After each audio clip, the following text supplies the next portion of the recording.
Guest is Kristian Fors.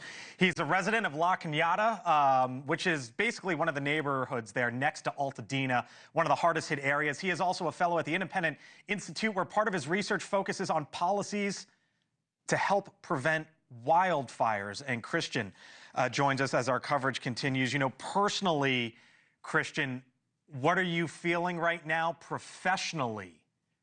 What are you watching right now? It's quite frustrating. I mean, as a policy researcher, you do so much research on the problems of California, but then it's a different situation when these problems actually come home and impact you.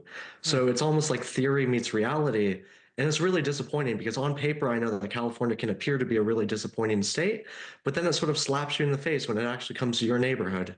So you do this for a living. You study this for a living, and I hear you say it's disappointing. What about what we're watching? Obviously, there is a ton that is disappointing, but you're an expert in this, and the fires are down the road from your home.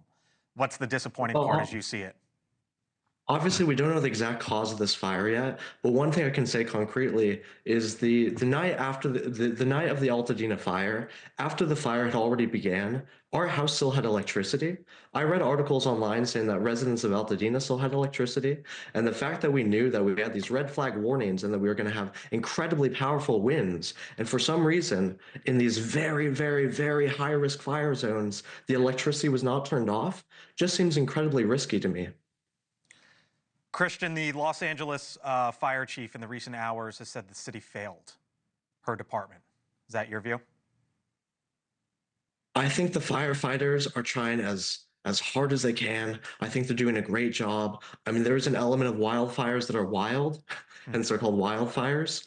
But in terms of preparation, considering that we live in such a high-risk area, I mean, the way that I sort of see it is imagine living next to the ocean and pretending like there's no sharks in the water, pretending that there's not. And I think the situation's even worse because in this hypothetical situation, it's not just one shark. When the shark comes, all of a sudden it's a shark colony.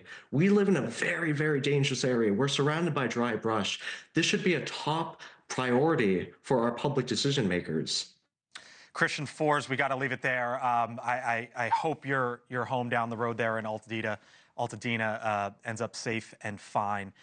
Thank you for watching, and make sure you go to joinnn.com to find NewsNation on your television provider. And don't forget to click the red subscribe button below to get more of NewsNation's fact-driven, unbiased coverage.